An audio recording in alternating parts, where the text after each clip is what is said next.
It all started not with a car, but with a tractor. In the sun-baked hills of post-war Italy, a man named Ferruccio Lamborghini was building something the world desperately needed: machines that could help rebuild the nation's broken spirit and broken farms. These weren't flashy supercars roaring down the highway. They were rugged, fuel-efficient tractors made from surplus military equipment, clanking through fields and changing the lives of thousands of Italian farmers. Ferruccio wasn't a dreamer at first. He was a mechanic, an engineer, and above all, a problem solver. He saw an opportunity where others saw rubble, turning leftover war machines into reliable tools for peace. By the 1950s, Lamborghini Trattori had become one of Italy's largest agricultural machinery manufacturers. But here's where things get interesting. While his tractors made him wealthy, it was Ferruccio's taste in luxury and his frustration that would change the course of automotive history. You see, he loved fast cars, Ferraris to be precise, but Ferruccio believed something was wrong. The clutch was fragile, the interiors were loud, and when he complained to Enzo Ferrari himself, the reply he got was a slap in the face. Enzo allegedly told Ferruccio, "You may know how to drive a tractor, but you'll never know how to drive a Ferrari." Imagine the burn. A man who built machines that fed a country was just dismissed by Italy's automotive aristocracy. That moment, that was the spark, the kind of spark that turns a man from a customer into a competitor. And here's something to think about. What if Enzo had just listened? What if Ferruccio had walked away quietly? Do you think Lamborghini would have ever been born? Let us know your take below. From this point forward, Ferruccio wasn't building just another car. He was out to prove something, not with words, but with horsepower. Ferruccio Lamborghini didn't waste a second. After that fiery exchange with Enzo Ferrari, he retreated not in defeat, but in determination. He assembled a team of the best minds he could find, engineers who had worked at Ferrari, Maserati, even Alfa Romeo. His mission wasn't to make a car that was simply fast. He wanted to create the perfect balance of performance, comfort, and elegance, a grand touring machine that didn't compromise. By 1963, he had founded Automotive Lamborghini in a small town called Sant'Agata Bolognese. It wasn't Milan, it wasn't Rome, it was farmland. But for Ferruccio, that was home turf. That was where machines had always come to life under his hands. He built a factory from the ground up in just 8 months. No compromises, no delay. This was a man on a mission. Then came the first true shot across Ferrari's bow. The Lamborghini 350 GT, sleek, refined, and most importantly reliable. Critics expected an amateur effort, but what they got was a revelation. Here was a car that didn't just drive, it glided. With a V12 engine designed by the legendary Giotto Bissarin, formerly of Ferrari, the 350 GT roared to life with grace and fury in equal measure. But Ferruccio wasn't finished. He knew that if he wanted to leave an imprint, one that would last for generations, he needed something that didn't just challenge Ferrari. He needed something that would make the world stop and stare. And that moment was coming faster than anyone could have imagined. Have you ever had a moment when someone's doubt pushed you beyond your limits? Drop that story, we'd love to hear how you turned challenge into fuel. 1966 Geneva Motor Show. The crowd murmured, cameras clicked, and jaws dropped. There, under the exhibition lights, stood a machine unlike anything anyone had ever seen: the Lamborghini Miura. It wasn't just a car, it was a revolution. Low-slung, impossibly sleek, with curves that looked sculpted by the wind itself. The Miura shattered every preconception of what a road car could be, and underneath that artful body, a mid-engine V12 powerhouse that redefined performance engineering. Until then, mid-engine layouts were for race cars only. Ferrari hadn't dared put one on the road, but Ferruccio, he wasn't interested in playing it safe. He gave his team the freedom to innovate. No red tape, no boardroom meetings, just pure, raw vision. The Miura didn't just look fast, it was fast. With a top speed north of 170 miles per hour, it became the fastest production car in the world. But even more than speed, it carried a presence. Parked or moving, it turned heads, sparked conversations, and stirred dreams. Celebrities wanted it, rivals feared it, and car enthusiasts, they fell in love instantly. And let's not forget, this came from a man who, just a few years earlier, was making tractors. Ferruccio had done the unthinkable. He didn't just enter Ferrari's world, he stole the spotlight. The Miura made Lamborghini a household name. It was more than a victory. It was a statement, a bold declaration that the old ways were done. This was the future of the super. Now, here's a question for you. What do you think makes a car iconic? The design, the power, or the story behind it? We're listening. With the Miura blazing a trail through the automotive world, Lamborghini was officially in the big leagues.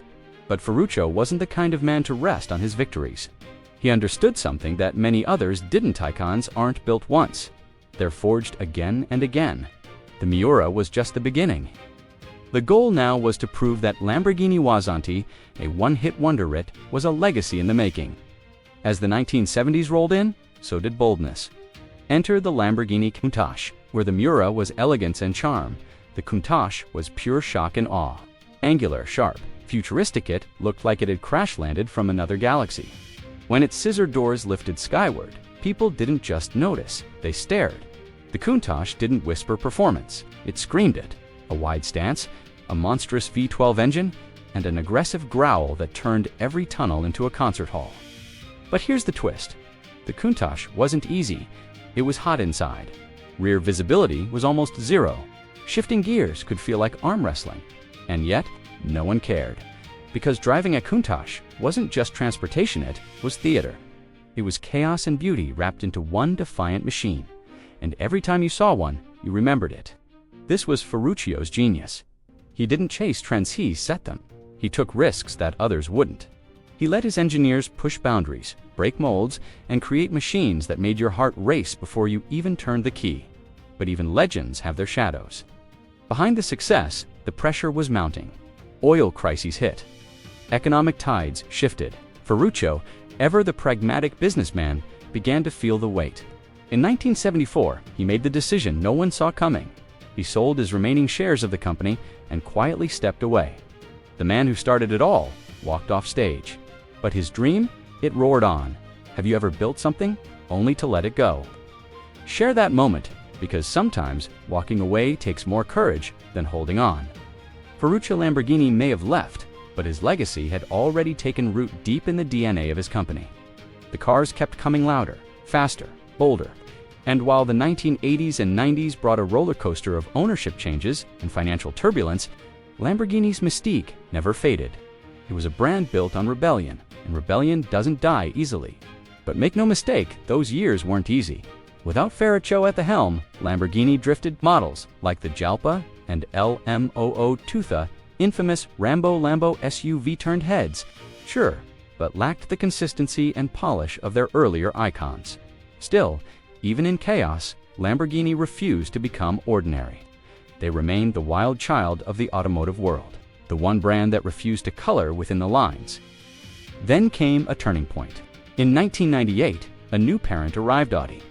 At first, purists winced. Could a German luxury brand truly understand the raw, untamed soul of Lamborghini? Would they water it down? Would they tame the beast? What happened next was nothing short of astonishing. Audi brought stability, resources, and precision engineering. But instead of muting Lamborghini's voice, they amplified it. They kept the fire and added finesse. And out of that fusion came a new generation of supercars that would redefine what it meant to drive a Lamborghini. The Gallardo, the Aventador, each one a masterpiece of power and control, fury and precision. These weren't just cars, they were declarations that Lamborghini wasn't just back, it was evolving. So here's something to chew on. Can a wild spirit survive in a world built on order? Lamborghini did, and the result was nothing short of magic. What do you think? Does structure kill creativity, or can it make it even more powerful? Tell us where you stand. By the 2010s, Lamborghini was no longer just a supercar maker, it had become a cultural icon. From blockbuster movies to music videos, video games to fashion runways, the Raging Bull had charged far beyond the garage. A Lamborghini wasn't just something you drove, it was something you dreamed about. It was youth, it was rebellion, it was power you could see, hear, and feel. Even those who knew nothing about engines or torque could recognize a Lambo from a mile away.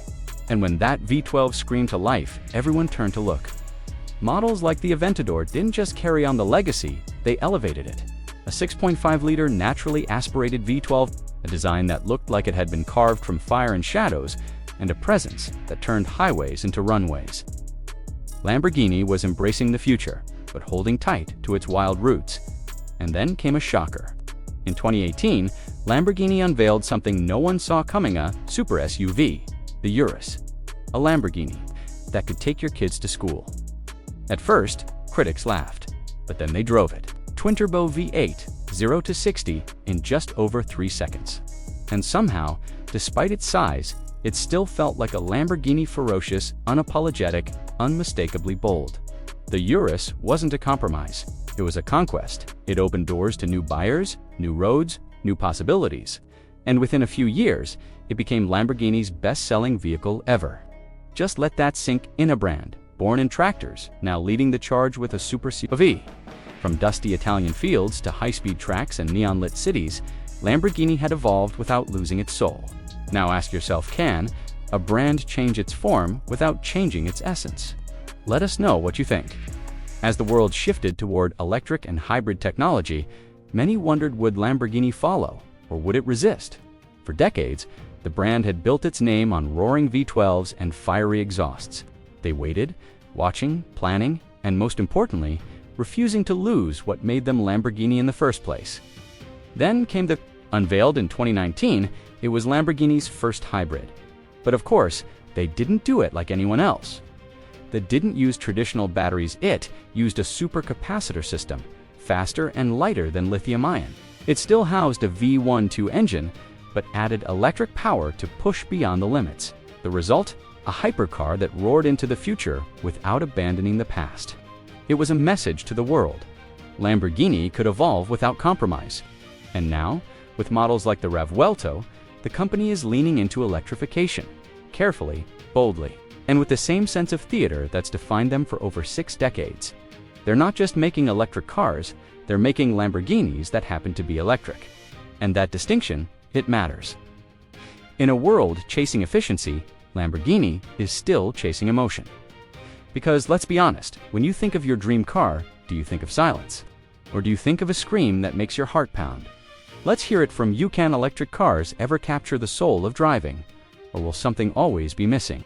Today, Lamborghini stands at a crossroads, one foot planted firmly in its glorious gasoline-soaked past, and the other stepping boldly into a future defined by innovation, sustainability, and speed like we've never seen before.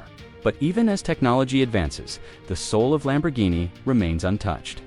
That same rebellious energy Ferruccio injected into his first prototype still pulses through every design sketch, every revving engine, every spine-tingling test drive. It's in the dramatic angles, the screaming exhausts, the way a Lamborghini doesn't just move, it announces itself. Look at what they've built. A brand that doesn't follow trends, it defines them. From challenging Ferrari out of sheer pride, to creating the first mid-engine supercar, to launching the world's most powerful SUV, and now daring to electrify without losing edge, Lamborghini has never feared transformation. In fact, it thrives on it. And what does the future hold? We're on the brink of something extraordinary. Rumors swirl about fully electric Lamborghinis that won't just match their combustion-powered ancestors, but surpass them. The design language is evolving to leaner, sharper, even more alien. But the roar may one day become a whisper. The question is, will that whisper still thrill? And maybe that's the greatest part of this story. Not the cars, not even the man who started it all, but the idea that, no matter how the world changes, there's always room for something wild, something loud, something impossible. Lamborghini was never meant to be ordinary, and in a world filled with sameness, they remind us that greatness isn't born, it's built, engine by engine, risk by risk, dream by dream. So tell us, what does Lamborghini mean to you? Because this story isn't finished, it's just getting started. Let's rewind for a moment, not to the factories or the racetracks, but to the man himself. Ferruccio Lamborghini wasn't born into luxury. He was born on April 28, 1916, in a small farming village called Renazzo in northern Italy. His parents were grape farmers. His early life, dirt under the nails, grease on the hands, and problems to solve with whatever tools were around. But Ferruccio had something rare, a mind that didn't just see what was, but what could be.